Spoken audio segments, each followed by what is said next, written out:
भगवती सूत्र में कहा गया है, केवली ऋणम भन्ते आयाने हिम जानई पासई गोयमा नो तिनठे समठे। प्रश्न किया गया कि जो केवल ज्ञानी होते हैं वे आदान यानी इंद्रियों से जानते देखते हैं।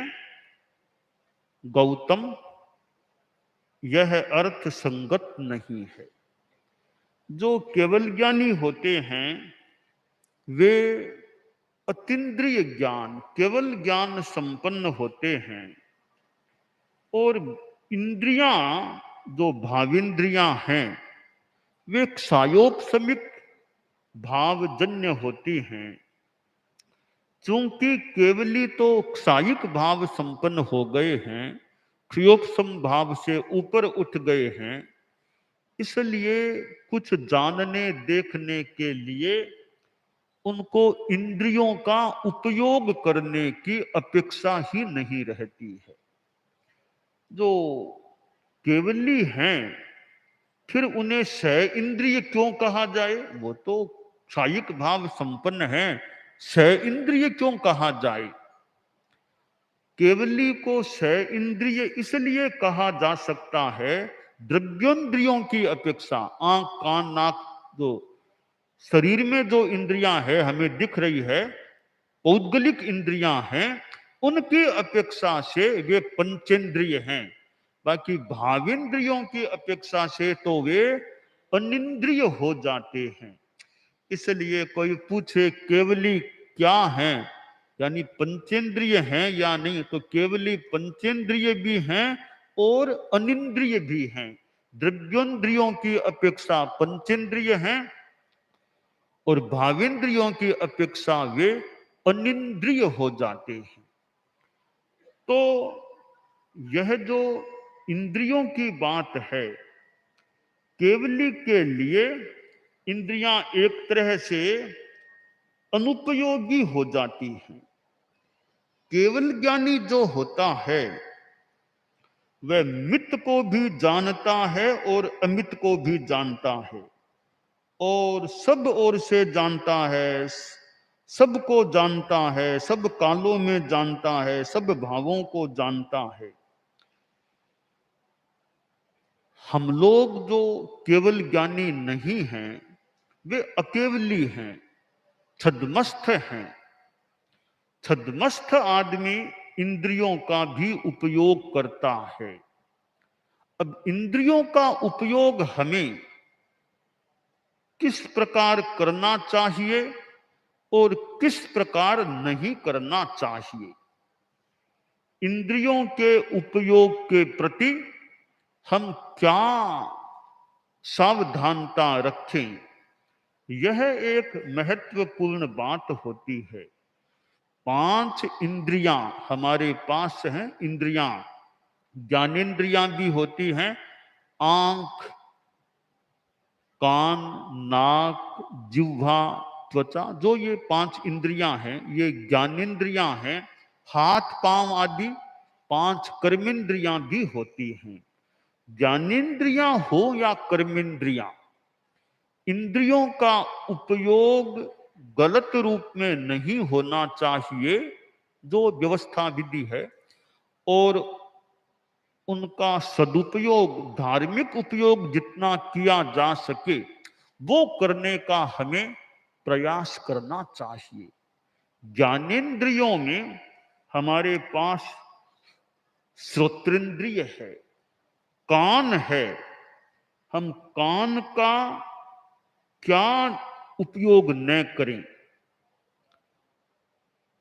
गांधी जी के 3 बंदर की बात, बुरा सुनो मत, बुरा देखो मत, बुरा बोलो मत, कि बुरा सुनना भी नहीं चाहिए, बुरा देखना भी नहीं चाहिए और बुरा बोलना भी नहीं चाहिए।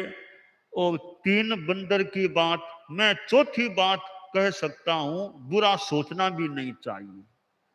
बुरा सोचेंगे तो फिर देखने सुनने आदि, तो बुरा सोचे ही नहीं, दिमाग से बुरा नहीं सोचे।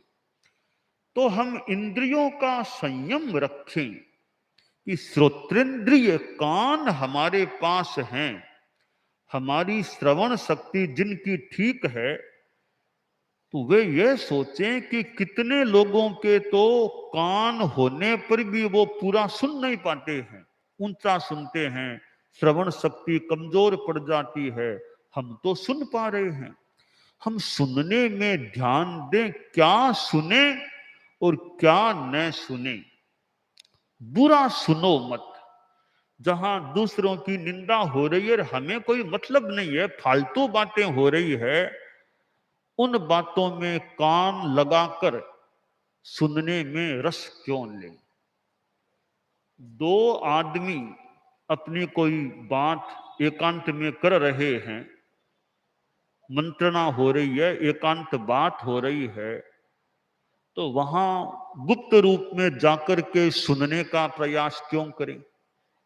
या दो आदमी बात कर रहे हैं तो बीच में जाकर के व्यवधान भी पैदा क्यों करें सामान्यतया। तो बुरा सुनो मत। जो सुनने के लायक नहीं है उसे सुनने का प्रयास मत करो। और जो अच्छी बातें हैं, विद्यार्थियों को अध्यापक अच्छी शिक्षा देते हैं, अच्छी शिक्षा दे रहे हैं, ध्यान से सुनना चाहिए। क्या अच्छी शिक्षा, जीवनोपयोगी धार्मिक आध्यात्मिक शिक्षा दी जा रही है, तो अच्छी शिक्षा हो, कल्याणकारी हो, उस शिक्षा को सुनने में मन लगाना चाहिए, ध्यान से सुनना भी चाहिए।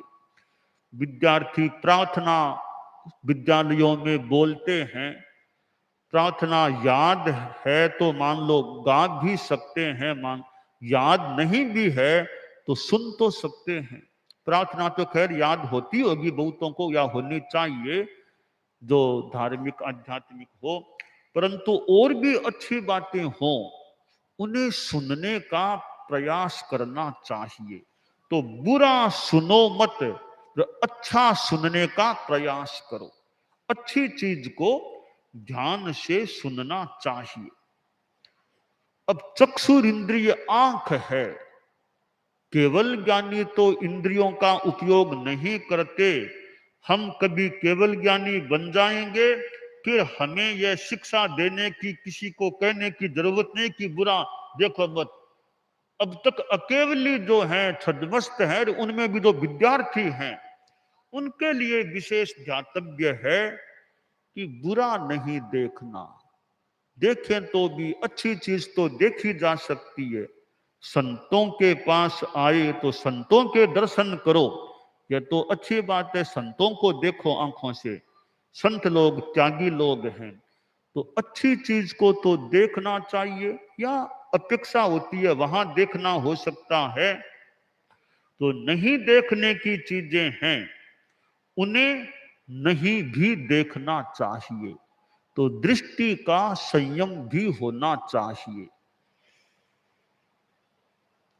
इसी प्रकार हमारा नाक घ्राणेन्द्रिय है कि सूंघना, सूंघना ठीक है, एक अपेक्षा हो सकती है, पर नाक से हम श्वास लेकर के प्राणायाम का प्रयोग भी कर सकते हैं।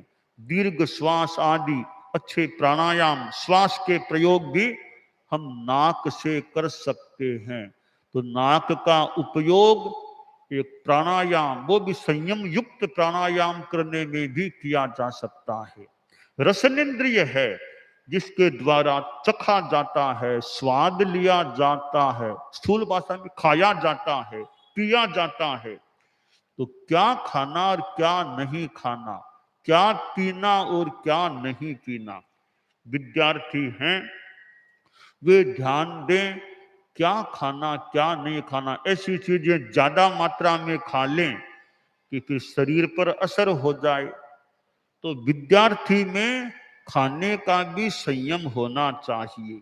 संस्कृत में तो कहा गया अल्पाहारी गृह त्यागी, कि विद्यार्थी को अल्पाहारी होना चाहिए, विद्यार्थी को ज्यादा नहीं खाना चाहिए। तो अल्पाहारी होता है तो अध्ययन में भी अच्छा मन लग सकता है। ज्यादा खा लेने से पढ़ने में भी, अध्ययन में भी कठिनाई आ सकती है। तो जिह्वा का भी ठीक है, बचपन में आदमी खाने को खा सकता है, अध्ययन करना है तो खान पान सब ही तजय, निश्चय मांडे मरण, घो ची पूली करतो रहे, जद आवे व्याकरण। खान पान को छोड़ना मतलब संयम करे, खान पान में ज्यादा मन न लगा करके, खाना तो अपेक्षा से है, बाकी पढ़ने में मन लगाए और याद करना आदि आदि, चितालना, लिखना, पूछना, इस प्रक्रिया से ज्ञान की वृद्धि हो सकती है। तो जिह्वा का भी संयम होना चाहिए और त्वचा, शरीर का भी संयम। हमारा शरीर है, हम शरीर का क्या उपयोग करते हैं, स्पर्शनेंद्रिय है, हम पूरे शरीर को भी प्रस्तुत प्रसंग में प्रयुक्त करें, काम में लें विवेचन की दृष्टि से, तो शरीर का क्या उपयोग कर सकते हैं। हम शरीर के द्वारा किसी के थप्पड़ भी लगा सकते हैं, किसी की पिटाई कर सकते हैं, किसी के लात के मार दे, नहीं नहीं, हमारा शरीर किसी को दुख देने में दुरुपयोगी न बने। हम अपने शरीर से भी कोई अच्छी धार्मिक आध्यात्मिक सेवा कर सकें, किसी का कल्याण कर सकें, ऐसा प्रयास हमारा होना चाहिए। तो विद्यार्थी इंद्रियों का संयम भी रखने का प्रयास करे और इंद्रियों का दुरुपयोग न करे और सदुपयोग करने का प्रयास करे। पढ़ने में आंखों का उपयोग हो, हालांकि वहां भी थोड़ा विवेक तो चाहिए, कितनी देर पढ़ना, कितने समय पढ़ना, अंधेरे कम प्रकाश है तो कैसे क्या पढ़ना, परंतु पढ़ने में श्रम करने की निष्ठा चाहिए कि पढ़ें, परिश्रम करें, परिश्रम करें। परिश्रम होता है तो ज्ञान प्राप्ति भी हो सकती है। हमारे पास प्रतिभा तो है जितनी है, तो परिश्रम तो करें, परिश्रम करने से कुछ प्राप्त हो सकता है। जैसे अब पढ़ना है तो कई बार पढ़ने के लिए घंटों घंटों पढ़ने में बैठना पड़ सकता है। परीक्षा का समय है तो पढ़ने में कितना समय लगाना पड़ सकता है। श्रम निष्ठा, विद्यार्थी रात्रि में पढ़ रहा था क्योंकि परीक्षा का समय बहुत निकट था। रात को 10 बज गए, 10:30 बज गए, 11 बज गए, विद्यार्थी लगातार पढ़ने में, लिखने में लगा हुआ था। उसकी पढ़ने की निष्ठा को देख करके सरस्वती देवी कहते हैं मानो प्रभावित हो गई, बड़ी प्रसन्न हो गई कि लड़का कितना पढ़ने में लीन है। तो सरस्वती स्वयं साक्षात उपस्थित हो गई। विद्यार्थी तो पढ़ने में था, वो देख ही नहीं रहा था कि कौन आया है। तो सरस्वती बोली, वत्स देखो तो सही कौन आई है। तब उसने देखा कि लगता कोई देवी है। बोला, जगदम्बे मैं आपको जानता नहीं, आप कौन हैं। तो देवी बोली, मैं सरस्वती हूं, विद्या देवी हूं, विद्या की देवी हूं, कि माँ बहुत कृपा की, मुझे दर्शन दिए हैं, परीक्षा भी निकट है, मैं अध्ययन में लगा हूं, और आपका तो विषय भी विद्या है। इस विद्या काल में, विद्या अध्ययन काल में माँ तुमने मुझको दर्शन दे दिए, बहुत कृपा की, बहुत आभारी हूं। तो सरस्वती बोली, देखो कितनी लेट हो गई, 11 बज चुके हैं, अब सो जाओ, नींद ले लो, सो जाओ, नींद ले लो। कि माँ मुझे तो परीक्षा में बहुत अच्छे अंक पाने हैं ना, बहुत सफलता पानी है। अंक पाने की बात है तो विद्यार्थियों को एक चिंतन दिया जा रहा है कि पढ़ने का लक्ष्य मात्र अंक पाना है या ज्ञान हासिल करना है। अब अंक पाने का ही लक्ष्य है तो बाई हुक और बाई क्रुक जैसे तैसे आदि बच्चा नकल करके किसी तरह से अंक प्राप्त कर ले, वो अंक पाने का लक्ष्य नहीं होना चाहिए। अंक पाना प्रथम लक्ष्य नहीं है। प्रथम लक्ष्य विद्यार्थियों का होना चाहिए ज्ञान प्राप्त करना। अंक थोड़े कम आए कैसे, वो थोड़ी बाद की बात है। ज्ञान प्राप्त करना लक्ष्य होना चाहिए, केवल अंक पाना लक्ष्य न हो। हाँ, ज्ञान के आधार पर अंक पाना भी बुरी बात नहीं, पर ज्ञान तो नहीं करते, अध्ययन तो कम करते, अंक ज्यादा पाने का प्रयास करते हैं, वो बढ़िया नहीं। तो विद्यार्थियों में अंक पाना मात्र लक्ष्य न रहे, मूल लक्ष्य हो, प्रथम लक्ष्य हो, ज्ञान बढ़े, योग्यता बढ़े। तो वह बच्चा बोला, माँ मुझे तो अंक पाना, पर अंक भी मैं ज्ञान के आधार पर पाना चाहता हूं, जैसे तैसे नहीं, नकल करके नहीं, मैं यथार्थ के आधार पर, प्रामाणिकता के आधार पर, अपने अध्ययन के आधार पर अंक पाना चाहता हूं। मैं तो और पढ़ूंगा और पढ़ूंगा। सरस्वती बोली, चिंता मत करो, मैं तुम्हें वरदान दे सकती हूं, तुम्हें बढ़िया से बढ़िया अंक मिल जाएंगे। बोला, माँ बड़ी कृपा है तुम्हारी, मुझे मुफ्त के अंक नहीं चाहिए, मुझे तो श्रम करके अंक पाना है। कि मैं वरदान दूंगी ना, ज्ञान भी बढ़ जाएगा, अंक भी मिल जाएंगे। कि माँ अच्छी है, कृपा है, मैं परिश्रम को छोड़ना नहीं चाहता, मैं तो और पढ़ना चाहता हूं। माँ बड़ी कृपा की, यहां पधारी हो। सरस्वती ने कहा, ये तो मानता ही नहीं, मैंने कितना कह और पढ़ूंगा और पढ़ूंगा। तो सरस्वती बोली, ठीक है, मैं आई हूं तो कुछ तो मेरी सेवा ले लो, कुछ तो मेरी सेवा लो।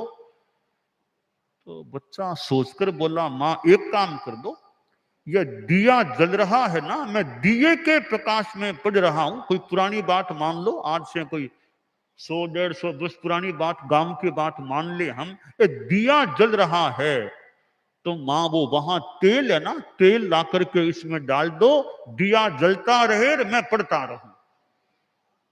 सरस्वती ने सोचा, रे कितनी इसमें श्रम निष्ठा है, अध्ययन निष्ठा है।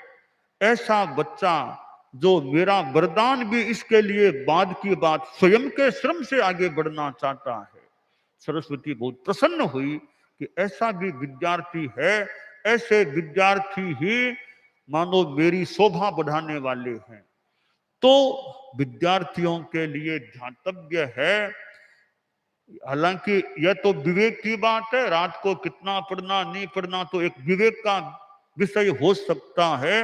मूल अंक पाना मुख्य लक्ष्य न बने, पढ़ाई करना, श्रम करना, उस आधार पर भले अंक मिले, नकल आदि के द्वारा अंक पाने का प्रयास विद्यार्थियों को नहीं करना चाहिए।